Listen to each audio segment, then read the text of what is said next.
Well, it's me again. Kind of like a bad penny, ain't I? I just keep showing up. May not be worth much, but I'm still coming at you with another episode of the COVID-19 driven PSA, aka Pastoral Service Announcement, followed immediately by a now word from our scriptures. So here it is, the Thursday, March 26, 2020 version of PK's PSA, coming at you almost live from the office of Pastor Ken. Changed my location. You like it? Anyways, here at New Creation Church, right here in beautiful Ottawa, Ohio. Now, I'm not trying to be overly political here in this opening thing, but I want to call to your attention a presidential inaugural address from way back in 1933. Maybe you remember it. Well, maybe you don't. The author of that memorable speech described the present reality this way, as one with, quote, terror which paralyzes.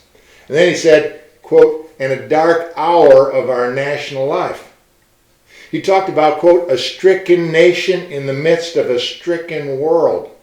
He spoke of an economic crisis and unemployed citizens, called attention to the need for the policy of a good neighbor in that speech. He assured listeners there's no unresolvable problem if we face it wisely and courageously. You know, nearly almost 40 years later, those words could easily characterize some of what we're going through. No doubt about it. Now, if you know your American government history, I, of course, don't so well. I'd look it up on the internet.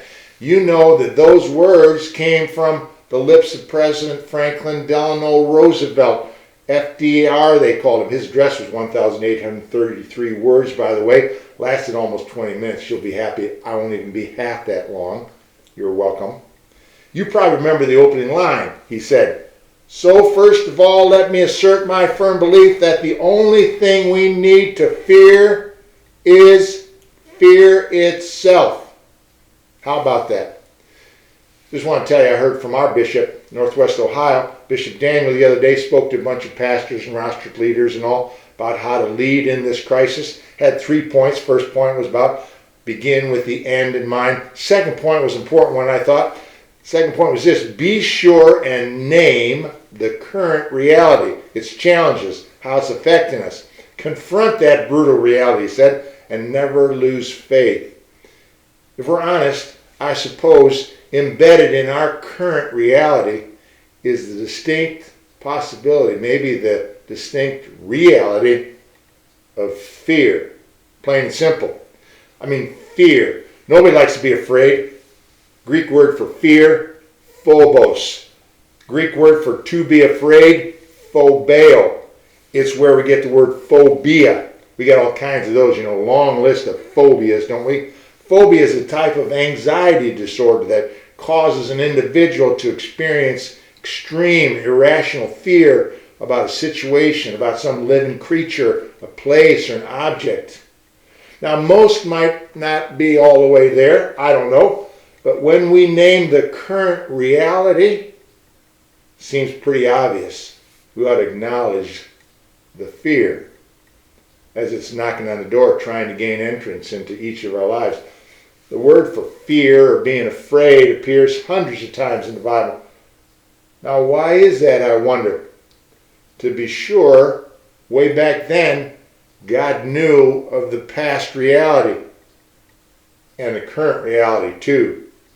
Want to know something interesting? My translation of the Bible, the word fear shows up over 500 times. Want to know something else? The exact phrase, do not be afraid, 75 times in the Bible.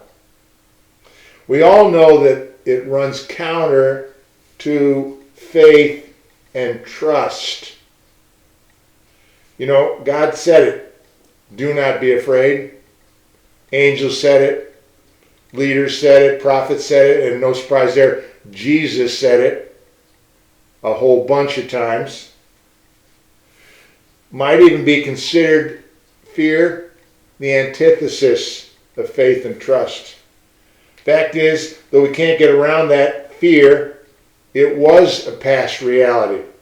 Just like it tries to gain some hold of us in our current reality. The word fear can be used to describe being afraid, of course, but then the same word fear can also be used to describe reverence, respect, and awe of God. I guess you could say they're kind of intertwined in a way. That is the afraid kind of fear and the reverence and respect and awe of God kind of fear. And maybe they even push back against each other. This is a time when faith and trust and the rubber of them both really meets the road as we face this crisis that we're in. And the more we lean in on faith and trust, acknowledging our respect and awe of God who overcame the greatest enemies, that of sin and death, I think the more we can push away the afraid kind of faith out the door. I like the way Proverbs puts it in chapter 3, verses 5, 6, and 7. Trust in the Lord with all your heart. Do not rely on your own insight. In all your ways acknowledge him, and he will make straight your paths. Do not be wise in your own eyes, but fear the Lord and turn away from evil. The afraid kind of fear, especially as we make our way one day at a time through this pandemic and all its accompanying uncertainty, will keep knocking at our door. Shut the door, if you can, with faith and trust inside and inside of our hearts. Hebrews 13:6 put it this way: so we can with confidence, the Lord is my helper. I will not be afraid. What can anyone do to me? That's all for now. Once again, thanks for listening. And until next time, remember, fear not tomorrow. God's already there. Stay safe, stay healthy, stay praying, stay faithful, my friends, and Christ be with you.